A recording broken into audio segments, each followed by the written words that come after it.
I think we should talk about that. I think we should talk about Here's an Agile Thing With Mike Markey? with Matt Beam and Jeff Singleton. I think we should talk about that. That sounds good. All right, gentlemen. So our topics today, we are going to try and cover two topics. Count them, two topics. The first topic being value density, and the second topic being cost of delay. Are those even related, though? Theoretically, I saw a bullet point to that effect. Maybe we should dig into this and see if we can figure it out. So, Jeff, you did a little prep work on this as well. What say you on the topic of value density? So, I think it's interesting, and to kind of follow on the premise that Matt had teed up about value density, and out of an infinite number of things that you can put in your backlog, and given the limited amount of time and capacity that you've got to deliver, you need to make sure that you're delivering the most valuable stuff as possible, right? And that valuable stuff needs to exist on your backlog. And so this concept of value density, and I don't know if is there an acronym for that? What would that be? Boy, there really needs to be. Yeah. There? I don't think there is one. We could Let's make see. one Let's up. let's just pick a couple letters at random. There's the word value. Yeah. Let's see. That's generally a dollar sign, right? So then density. There's like that's Kesha. That's sort of a unit of mass. So let's no. L stands for delay. Let's say. So, at the risk of Too late. Yeah, I guess so. You already okay. I did. The risk has been. You have addressed the risk. I'm pretty sure it's out there. All right. So we will talk about value density without an acronym for the time being.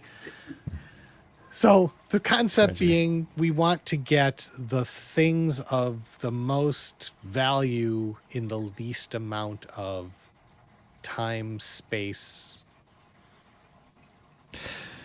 wibbly wobbly. There's an analogy. Let's say you were packing to move, right? Or like you were packing for, I don't know, some sort of thing that people are doing together. Like if you're going to go, you're packing a moving van, right? What's in there? Do you have the right stuff in there? Is it in the right order? Like when you get to the place to do the thing and you unload the van, do you have the things that you need to do the thing that you The things will be the most right? valuable right up front, right out of the van. Yep. As it were. Yeah. So so the analogy is to probably a program backlog, right? Do you have the right things in the right order that will deliver what you need when you need it? Yeah. So we're trying to talk about how much utility we can get out of what we're doing, like what's going to. So I mean, it's almost just the concept of value as we always think about it. When we say product backlogs, the product owner should be prioritizing things of the most value first, but we don't really define what the most value is. So how do you define what's valuable? How do you define that or quantify value? Even before that, I guess I'm curious. So how would identifying a dollar value perhaps to your backlog at any one given point in time, how would that be beneficial? I mean, I know we want the backlog to have or to represent items that are of the greatest value, but so let's say you calculated a value density and maybe it was based on some dollar figure or something. That's fine. How would you measure against it? I mean, are you comparing it to other backlog items or other backlogs, or is it just, okay, I've got a backlog of 10 features and they are worth $1 million. Okay? Is that the most value, or are you comparing it to other things that maybe are coming down the pike, requests, and saying, well, right now I've got a backlog that's worth $1 million again, and someone proposes another feature because that's what salespeople do. They always propose another new feature to get a new customer. And that one's, Yeah. that's only worth, I don't know, $100,000. But, your $1 million backlog, is that the objective, to compare new requests that could potentially end up on the backlog to what's the value that's currently on the backlog, or is there a different objective? I think this is a great series of questions because it really highlights the question. The question to me is, what is the goal, right?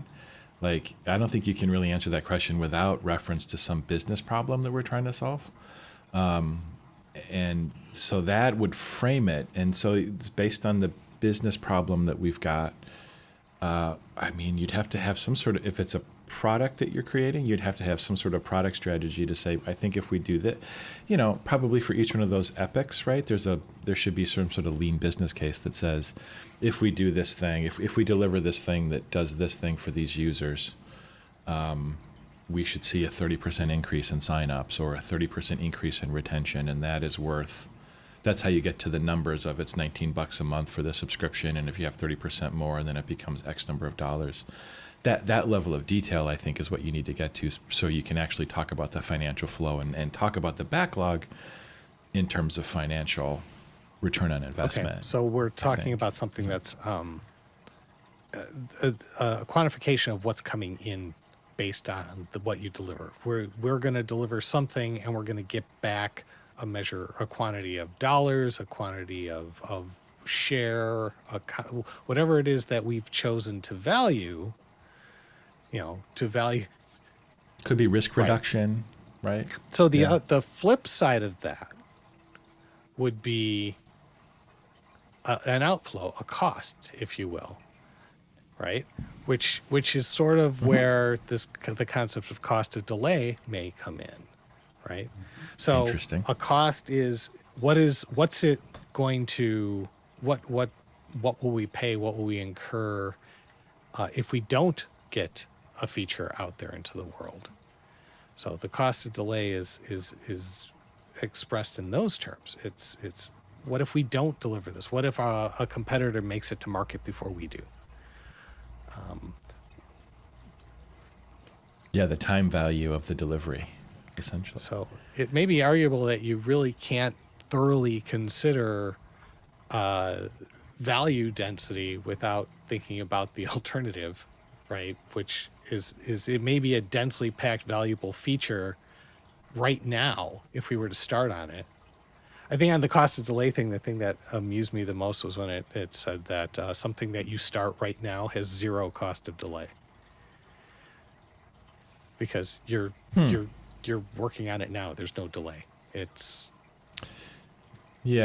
but the cost would be based on when it's delivered, though, isn't it? Well, the value is certainly going to be based on when it's delivered, right? Yeah.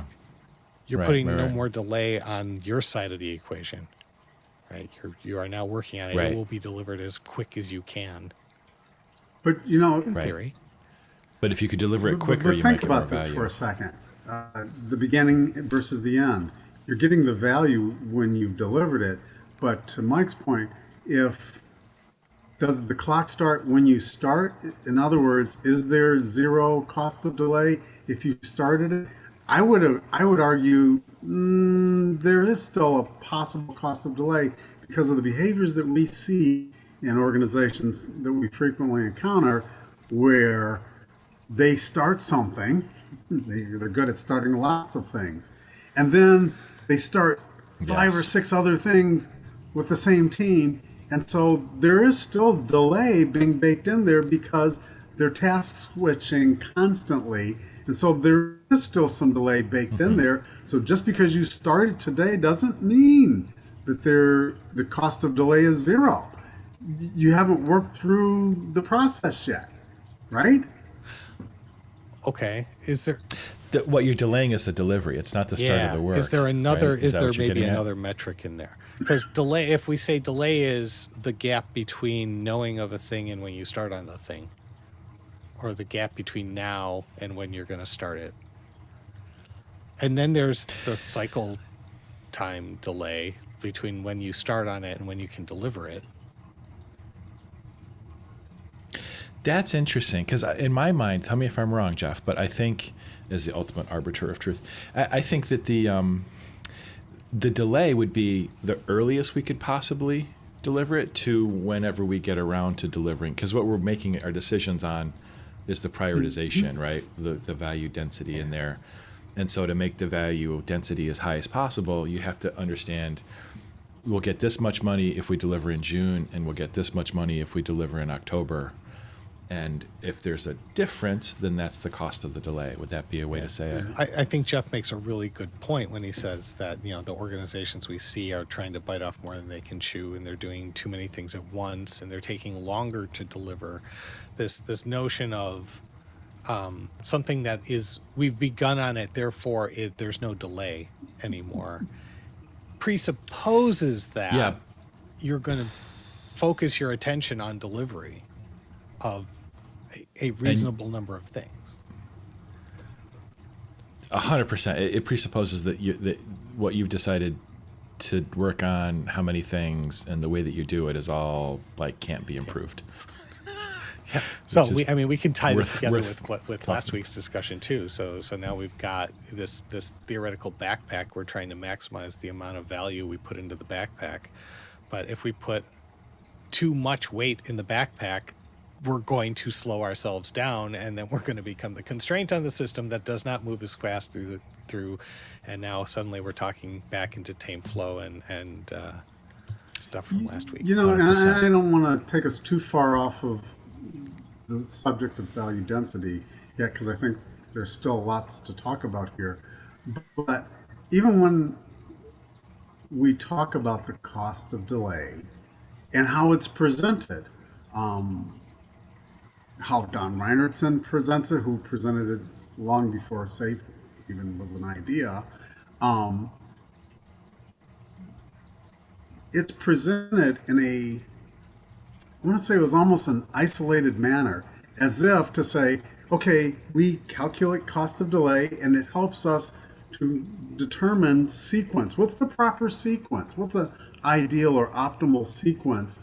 Take something in, feeding into that WSJF, weighted shortest cost, weighted shortest job first.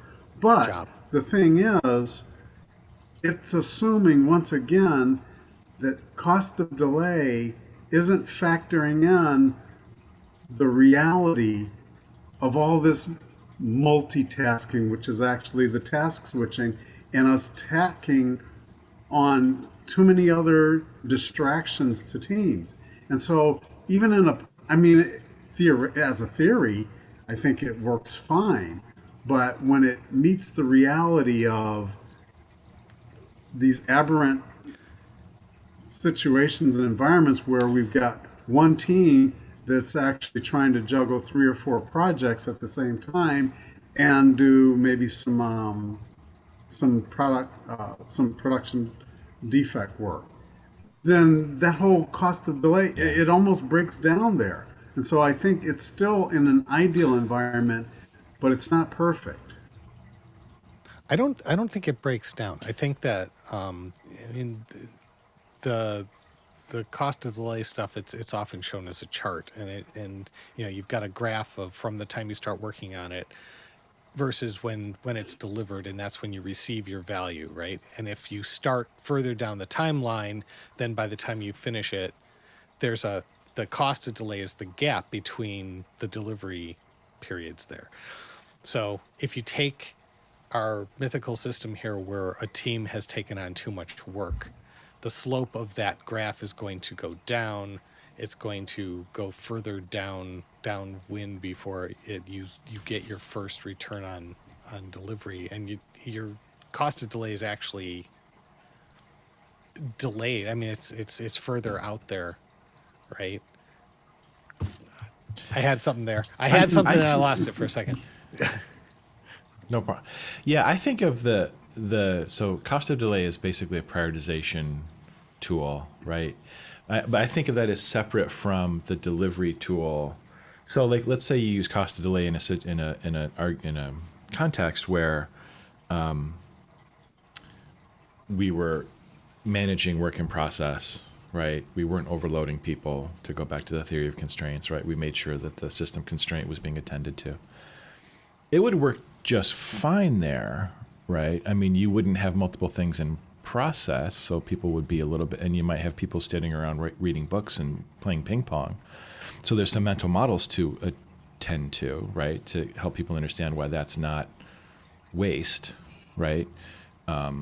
It's protective capacity that you need for the system to run optimally. But I guess I don't. What I thought I heard you say was to sort of say using cost of delay could be blamed for, or is part of the, it doesn't really work in a system where you're No, doing that's a not bunch what I'm of stuff? saying. No, that's I think as a theory, it works fine, but it can be subverted because I think when we think about cost of delay, we don't always talk about the other behavior that undermines the value in yeah. calculating it. There is definitely value in calculating and paying attention to it and using it to help us prioritize. But I think it doesn't factor in something that kind of sneaks in, and that's that lack of focus.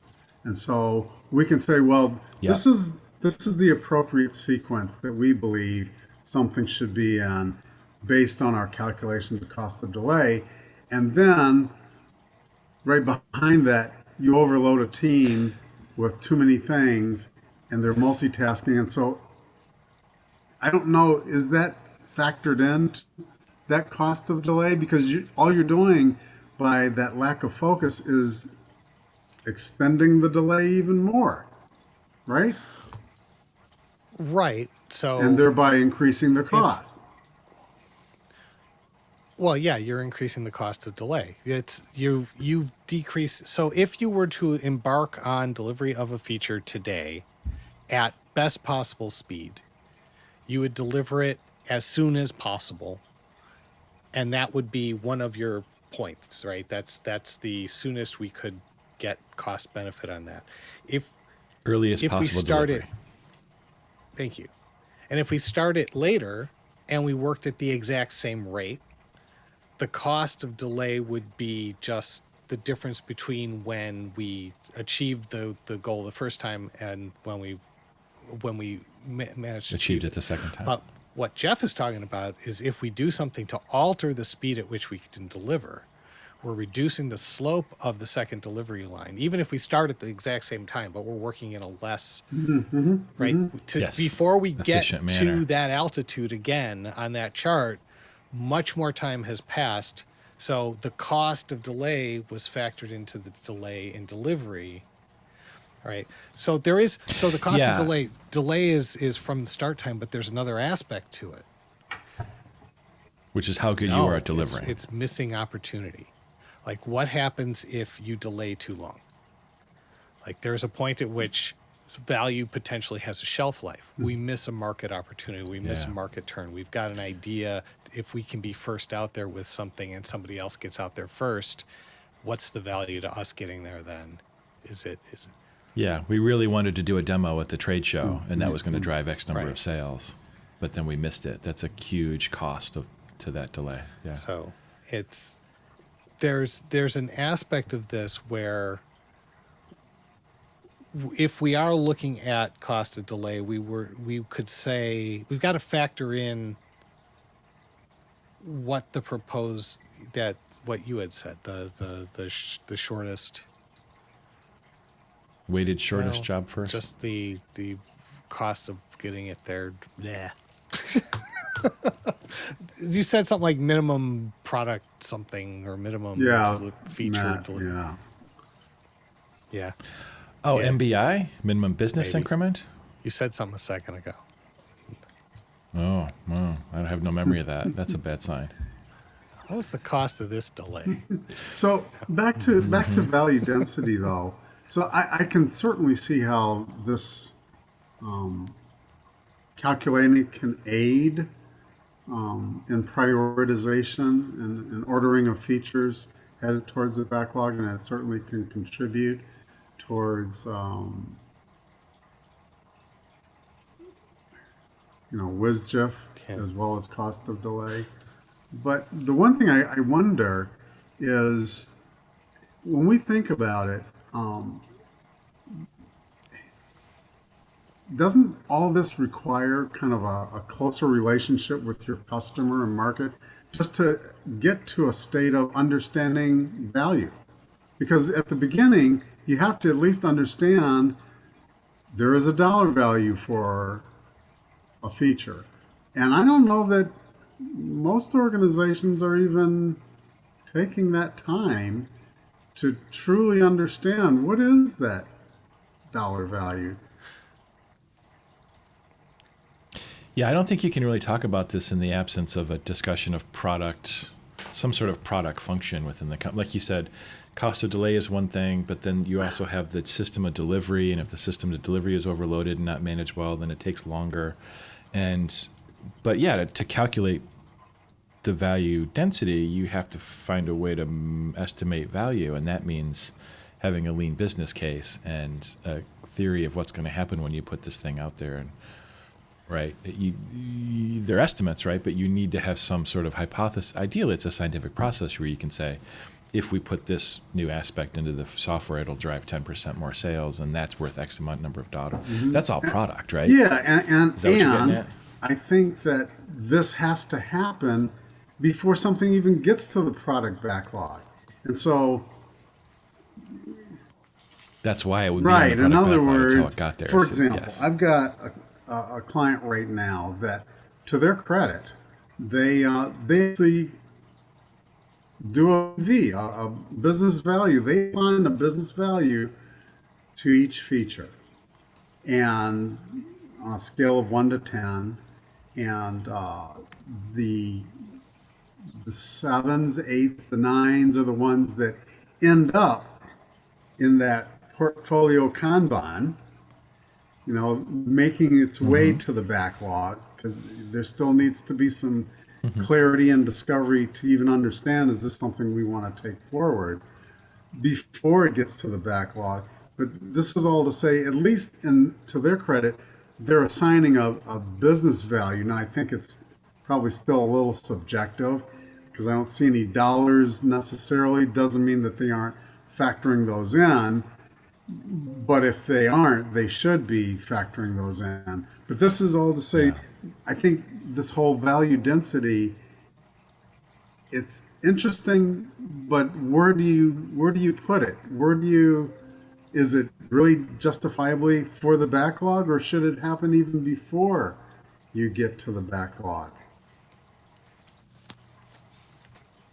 Probably both, right? I mean, you want to have, maybe this is like a progressive elaboration thing where you need at the highest level, so where an idea gets created, right? And it goes into the very top, the portfolio Kanban, right? Where maybe senior leaders can say, subjectively, this feels like a 9 to me, or an 8, or like it's a go, no go decision, right? Like we should work on this. And maybe part of what happens in that portfolio Kanban is to say, we'll create a lean business case and we'll actually put numbers around the hypothesis. And so as it goes further along and you get more and more specific and detailed, by the time you get it into the program backlog, there's a articulated hypothesis to say this should, if we do this right and we get it in there on the deadline, this will generate 400K next year, right? And so, right, maybe there's different levels of because the thing that's always bothered me about business value and safe is that like it's some leader saying, well, it's a 3 or it's a 2. And as far as I can tell, correct me if I'm wrong, but the reason for that is so that they can look back in their next PI planning event 3 months later and say, well, we thought this epic was a 7. Turns out it's a 3, so don't do as much of that kind of stuff anymore. But it doesn't feel like enough of a doesn't feel like enough rigor to really guide. Like it's still all subjective, right? It's 7s versus 3s. And is that enough to do governance on at a large company? Yeah. I don't know. You I know, don't think so. the conversation is still striking me as a little bit on the theoretical side, or at least on the development side, because one of the arguments, this reminded me, one of the arguments we used to make when we were trying to sell teams moving to an agile way of working was that we would take the cost benefit analysis by saying, look, in your waterfall project, you develop for a long period of time, you're earning nothing during that time frame, and then you deliver all at once, and that's when you can start realizing revenue based on what you have created. And in the agile world, we say we do incremental delivery of valuable features throughout that same time period, so you can start earning revenue sooner. And so in effect, the cost of delay is that difference Reduced. there. What is the difference in revenue that we were able to bring in by doing an incremental delivery and a faster delivery over what that longer term thing? It's almost, without the comparison, it doesn't have intrinsic value, right? There's the cost of delay is defined as the difference between doing it as soon as you can and doing it later, right? So you have to have one before you can have the other. Yeah. So I think maybe what we're looking at here is, to go back to Jeff's comment about teams working inefficiently and delivering later, they're starting that revenue intake later, right? So the cost of delay is between, if we were to focus exclusively on delivering this as rapidly as possible, taking the most valuable thing, the highest value density thing in the pack, do that with singular attention, get that out there and start realizing the revenue on that, versus if we do it in conjunction with a dozen other things and we delay delivery of any of them by an additional Right. 6 weeks, right? That's 6 weeks of revenue that you passed up, and that's where your Yeah. delay is. I like the way you juxtaposed it in a way that I think makes more sense, because while we talk about calculating the cost of delay early on, but Mike, what you just shed light on was the fact that the way that we deliver and the length of time that it takes to deliver is also that factor, and it adds more delay in there. And so it almost means that cost of delay is an argument in favor of focus versus letting your team start 5 at once and finishing them all later, adding to that delay. So yeah, I see that. Yeah. 100%. So you could use that as a way to justify making changes to the execution sort of design to try to get to shipping faster, because it will directly cost you if you don't. Now, Totally. One of the things, and Matt, you put one of the podcast links in there in our notes, and they talked about something that I thought was really interesting and maybe doesn't get factored into at least value density, and that's this need for balancing technical debt reduction. So we can identify a dollar value easier on a feature, whether it's legit or not. A salesperson will say, "Oh, this is worth so much in sales for us," and blah blah blah, and maybe they're right, maybe it's just smoke, but it's much harder to make that case for technical debt reduction, or TDR, I'll call it, as a critical item. It doesn't have an obvious value, but it definitely has value. I like to think that this gets a balance that good product owners need to strike when they're working with business stakeholders, because as they're trying to ingest all this information and all these requests, whether it's from stakeholders, they need to also balance the need for this technical debt reduction, because otherwise they paint themselves into a corner. And I just had this conversation earlier today where an organization painted themselves into a corner, and now they're struggling because they've got all this focus on these value items, these features that came from the business stakeholders, and they are valuable, but they don't have any capacity anymore to deal with some of the technical debt which has made them vulnerable to all kinds of things, security issues, platform issues, stuff like that. So now they're trying to deliver on a platform that is inherently unstable. Right. And that instability is increasing the amount of time it's going to take them to deliver work, even if they were to focus on it or try to focus on it, because they can no longer ignore the pain and suffering of the system.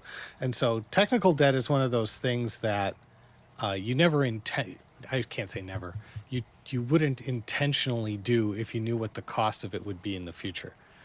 Right? Like you would say, well, you might, but you should do so. If it was intense, Yeah, we used time to talk pressure, about right? two types of technical debt. There was planned and unplanned, right? The unplanned technical debt is the world evolved to another version of Windows that you never saw coming and never had any reason to even know what the impact of it would be, or something like that. It's something that was an external influence. Even a library you've been relying on gets end of lifed, and suddenly you have to retool things to use something new. That's the Something you didn't unplanned choose. technical debt is different. The planned technical debt is the stuff that you could prevent. It's where you start going, well, we don't need to fix that bug. We'll get to it sometime in the future. Like, it's okay if we ship with this defect, or We're making a trade-off intentionally that we're not going to do as much work, but we're going to do something else that's more valuable, knowing we have to come back and or clean it up. recognizing in the midst of development that when we originally conceived of this feature, we thought it would be like a 2-point thing or a small piece of development, but other things we have done have added complexity to the system, and now we need to look at that and say, do we stick to our original thought where we just basically do this the easy way, the quick and dirty way, which was fine when it was a standalone element, but now it's in the midst of all this other stuff. And what we really should do is we should refactor this and make it more, but that's going to slow us down today, right? It's gonna mean you're gonna have to not use the capacity you would have spent on features but or something. But what it's going to buy in the future is no delay on the next step, right? If we need to expand it, or it's that age old: do we hard code for one situation? Do we hard code the second situation? If you really got to get to the third one, maybe we should make that more robust, right? It reminds me of what we just said before, like everything leads back, all roads lead back to product, right? Because really what you're talking about is what's the mixture of the type of things in your program backlog. There's one of the approaches, I think it might be Mick Kirsten's, the project to product book, that's really great. He talks about 4 types of items in your backlog. It could be a feature. Obviously, that's something the person would see, a customer. It could be a bug, meaning a defect that people are seeing. It could be a debt, right? Like technical debt, like you're talking about here. Or it could be a risk, like a regulatory, something you need to comply with or you'll get fined.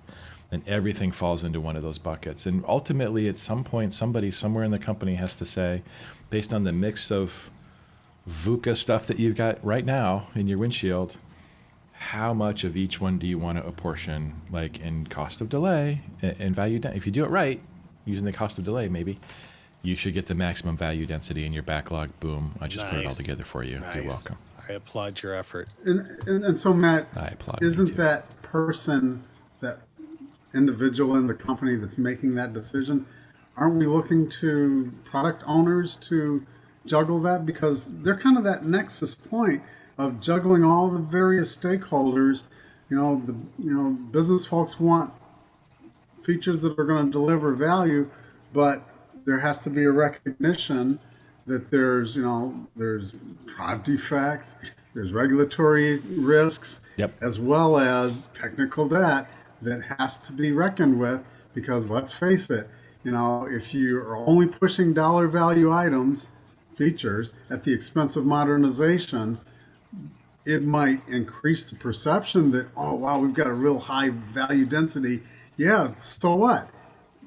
You painted yourself in the You're creating an unsustainable monster that you're never going to be able to And by the way, this is not a theoretical discussion we're having here. It appears that something like that happened at Southwest Airlines recently, right? Jeff, you're a pilot. I know you've probably dipped your toe into this. Like, there were many years where the company had the option to invest into their old systems, right? They decided not to because they didn't have to, right? And they were doing other things with their software development capability that presumably looked like a good ROI in the moment. And the cost was it blew up after they were gone. So there's a real level of fiduciary responsibility and sort of like big picture, what's best for the organization, even beyond what's best for me in my particular role, that like it's very, Well, it's cost of delay all the way down. But so or to your something. I don't point know where what it you is. say, is this the product owner?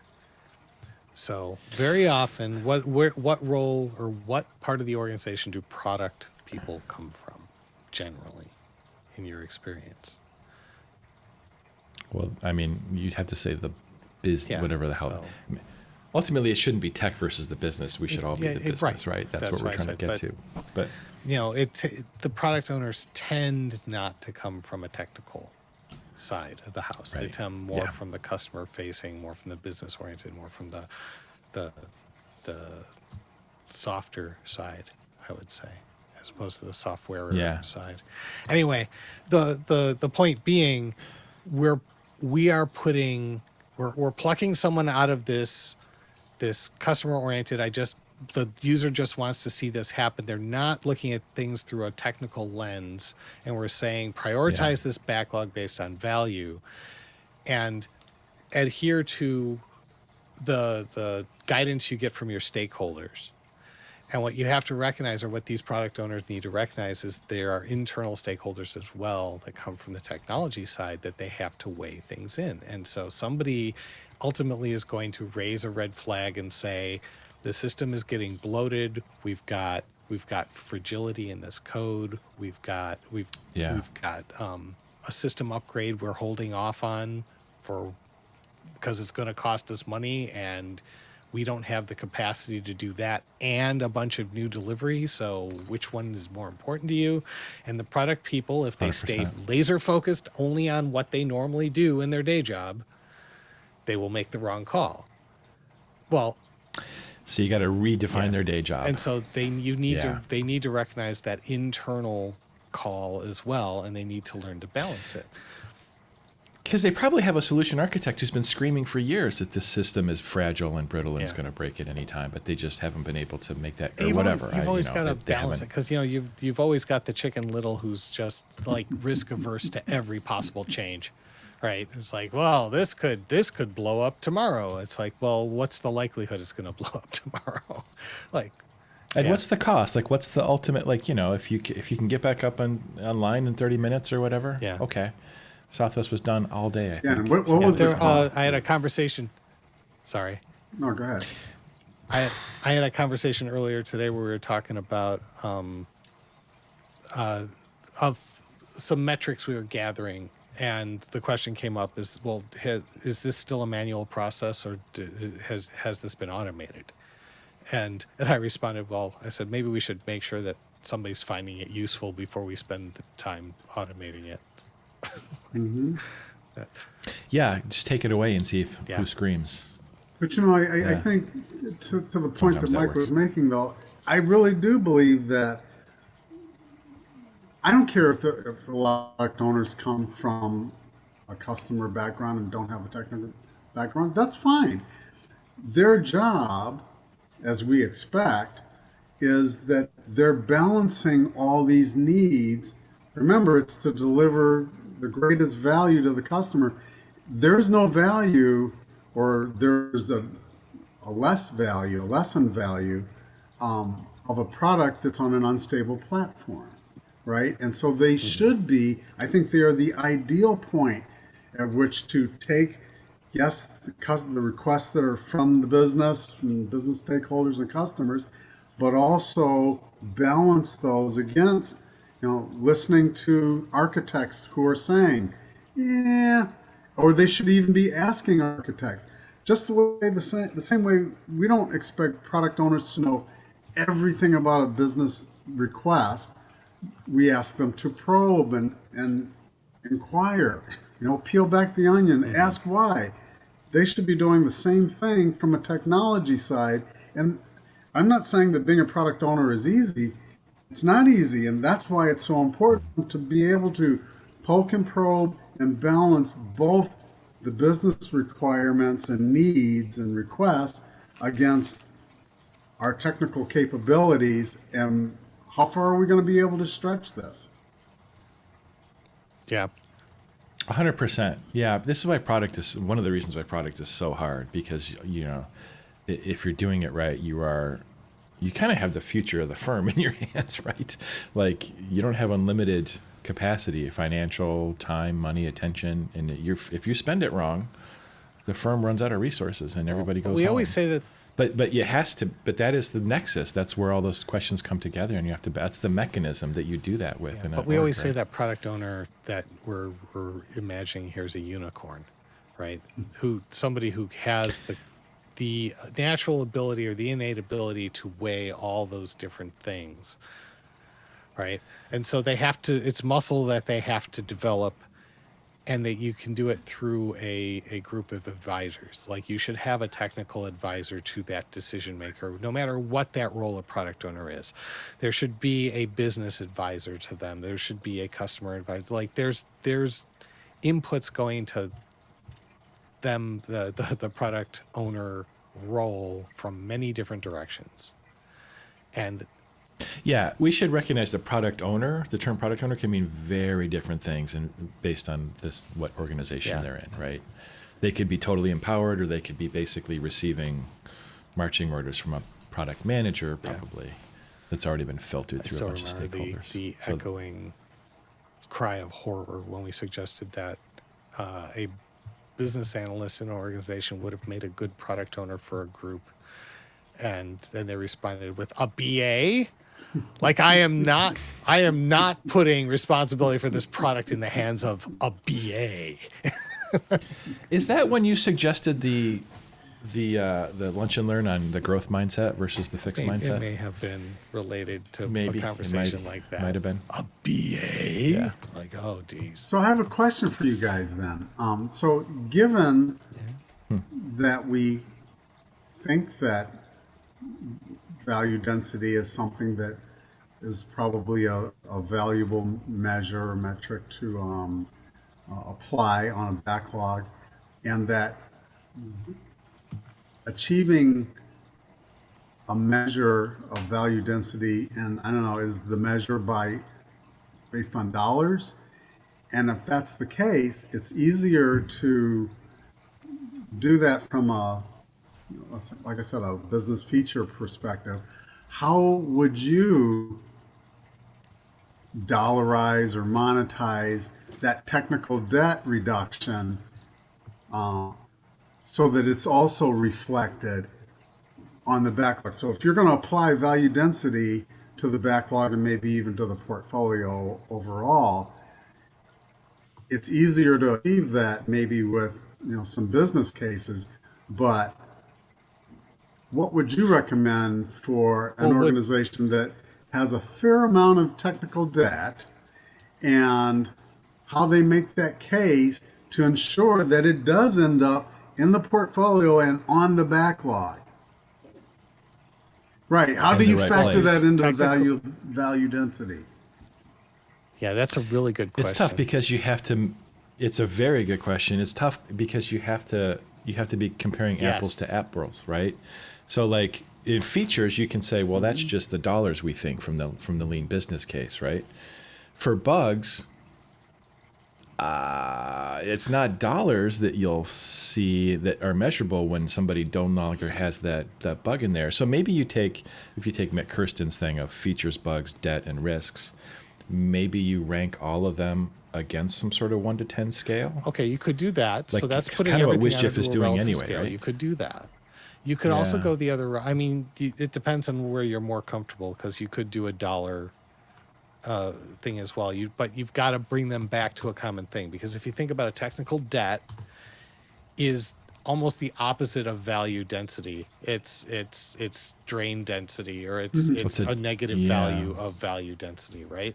So Yeah. what is Yeah. so if you're doing it in Value dilution. points, Value you did it in dilution. Sorry, points, go you ahead. could do a difference between Yes. this doing this new feature adds 7, but not fixing this product, this technical debt hole is a 3-point drain. Like, it will add 3 points to everything that we try to do in that space, or 5 points, or the longer we go, the worse the cost is on this is going to be. So you start predicting. interesting. So if you're doing it by points, so you could do the same thing by dollars, where what's our revenue? Well, what's our cost in terms of cost of delay? What is this technical debt going to incur in terms of cost of delay for us? Like, this is going to slow us down. It's going to reduce the throughput of the teams by some demonstrable value.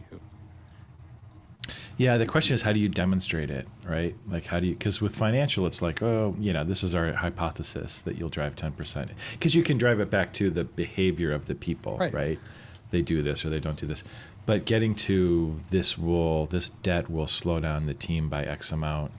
It's hard to, the question is always, how do you quantify I mean, if, that, right? if the teams are getting good at estimating the size of a feature, very often you'll see the conversation go to, well, if we did it one way, we'd call it this big, and if we did it another way, we'd call it that big. And so maybe the thing that we're looking at here is, if the system stays in its current state, this feature would be this big. I see. But if we could make the creation more streamlined, if we were no longer under the thumb of this piece of technology, it would only be that big. And so every feature you want to make in that space is going to incur that extra cost, right? So then that could be your justification. It's essentially, we're bumping every story we do in this place up 2 points because because we know that there's this overhead associated with it. So if we're going to do a lot of work in that space, it's going to cause us, it's going to cause us, 20, 30, 100 points over the course of this project, which is going to translate into this many sprints, which is going to be a cost of, we know how much these sprints are costing us. It's this much dollar. Right. So now, as opposed to us doing this technical debt thing, to remove that 2-point deficit will cost you whatever. Maybe it costs you a sprint as opposed to many sprints, right?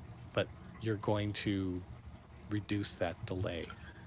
Yeah, I think that's an interesting way to think of it, because what I think I hear you saying, Mike, is, for example, if you have a 2-week sprint that was totally consumed by, addressing prod defects, you could put a dollar value on that. You already know what your sprint costs, right? And so you could dollarize or monetize 100%. that and say, yep, we already know what those 7 prod defects that we were consumed with, we already know what those cost. But what benefit did we get? Like, Yeah. what did we have we stopped up a drain? Have we enabled something in the future? Like, what was the thing that made us put that production defect next in the queue? Like, that had an inherent value density as well, right? You almost need different versions of the backlog, because the order that you do stuff in can, like you said, if you do the technical debt first, the feature development that comes after that could be cheaper, right? So you almost need different versions of the backlog in different order that you can then say, this one costs this and will yield this by X date. Otherwise, I don't know how you compare apples. It seems like it's a multivariate comparison to keep in your head all at once and say, just move this one piece over here. I hear what you're saying. I think that's probably, you maybe just need different scenarios. But to do say you A, really B, C, need or D. multiple ones, or do you need multiple ways of measuring? So, like if you're stuck in the world of Jira for too long, then you can only look at what they provide you in terms of we've got size, but you've got a lot of custom fields you could create. And I've seen organizations where they take a bunch of fields that they'll populate by drop down. Like we were at one client that they had three ways of looking at everything, and it was in terms of risk, in terms of complexity, and in terms of value. And so they would fill in, low, medium, high, and those three things, and then a calculation assigned it a value, right? So if you had enough idea of some of these things we've talked about in terms of cost of delay, cost of benefit of delivery, just come up with a bunch of different factors, come up with a calculation. Because the one thing that kept rattling through my head through this entire conversation was value density minus cost of delay, right? Like subtract off, like to just take that. It's like, well, it would be this valuable, but the cost of delay takes off that value. Like we're going to reduce its value that way. Yeah. So if we don't do it, that there's math in here somewhere. There is a calculation. I'm actually shocked that there was no value density calculation that said this is how you can calculate value density. And maybe there is, and I just didn't get to it. Well, no, I think it really depends on what things are in your backlog. If it's all features, that's relatively straightforward. But if it's a mixture, I mean, it's a choose your own adventure at that point. Depends on. But what if you can quantify it in some way, if we could take, this is the revenue we could generate by doing this, as opposed to this is the revenue drain that not doing this is going to cause, right? Mm-hmm. It's like this is there might be something in there. Maybe there's someone out there in the world who's played this game and has come up with a model that is actually portable and usable and something that they could explain to someone. Maybe there's a listener out there who would like to show up as an expert witness to the potential for value calculation. Are you suggesting that person might want to send an email to questions@htat.show? I think that would be an excellent way for such a person to get our attention. I'd like to suggest that as well. Please do. Contact us. Matt, you had also outlined originally some basic steps to bootstrapping the process of calculating value density. And I think one of the first bullets identified was increasing throughput of the system. And I thought that was kind of interesting. Is it increasing the throughput of the system, or is it identifying the throughput of the system? And I don't know if that was an idea that you had, or if that was something you grabbed from somewhere. It was probably from last week, right, when we talked about, Mike's offline. Oh no, he'll come back. That I don't remember. I know from the TameFlow discussion, there's a set of bootstrapping steps that Steve Tendon has, and the first one is implement flow metrics at the team. The idea was that you could increase throughput by doing that. I think that was really based on the idea that most teams just are going slower than they need to. Right, just the inherent complexity of the work in process and the multitasking has got them going slower than they would otherwise. Okay, because and I think in those terms of flow metrics, that's almost a given. Whether you're calculating value density or not, you should be trying to identify what is your current throughput, and B, figure out how to increase that throughput. To harken back to our conversation on theory of constraints last week, constantly pursuing ways to increase that throughput, shorten those cycle times as well as lead times.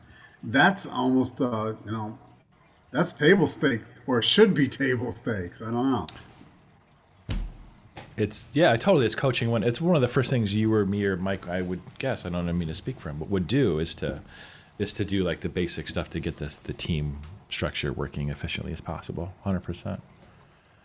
Yeah, and then that sets the team up to start doing these things like value density, cost of delay, understanding the different types of stuff in the backlog and balancing it out for the, based on the strategy that's been defined by product. One other thing I wanted to address, and this is kind of where, whether it's value density or cost of delay or any of the other concepts that we talk about, meet reality. And this requires an acknowledgement that there is, in fact, a limited capacity of your teams to deliver a given set of features in a given amount of time. And I know it sounds simple, Yep. but how often do we see this disconnect where you've got all these front-end promises to customers, but they're unencumbered by the reality of the delivery capacity? Yeah. Oh, yeah, we can do that. We can do that. 100%. We can do that. 100%. Yeah, it's why coaching some of these systems is so difficult, impossible in some situations, because it's like, unless you have alignment on the Steve Tennant calls these mental models, right? Unless you have an understanding of how this stuff is supposed to work at the basic, again, the example is you go to McDonald's and they don't start throwing your food at you as soon as you get in. Like they don't start working. You understand you're going to wait in line, right? Like you don't get served right away because the system can't handle that. You wait in line. Oh, and then you give the order, and then you wait just a little bit of time because they can get it to you quickly, right? In a modern software development organization in big companies, a lot of times you get through the door and you'd immediately throw the thing at the person, and you'd wait 2 hours and never get your food anyway. And it's like, those are different models, right? And so it's not that we don't know how to cook burgers or write code. It's that the basic way that people understand how the system should work is just not aligned at that level. And so you got to get to leadership and have leadership say, here's what we're going to do. We're going to make a line, and you just don't do anything until you get to your place in the line. And then it, it's kind of like, what problem are we trying to solve? Did that address your? I think, Yeah. and it's about that conversation upstream, so that they do see. Because I sometimes I wonder, maybe they don't see that you have a given amount of capacity, and pushing more into the system doesn't make it go faster. No,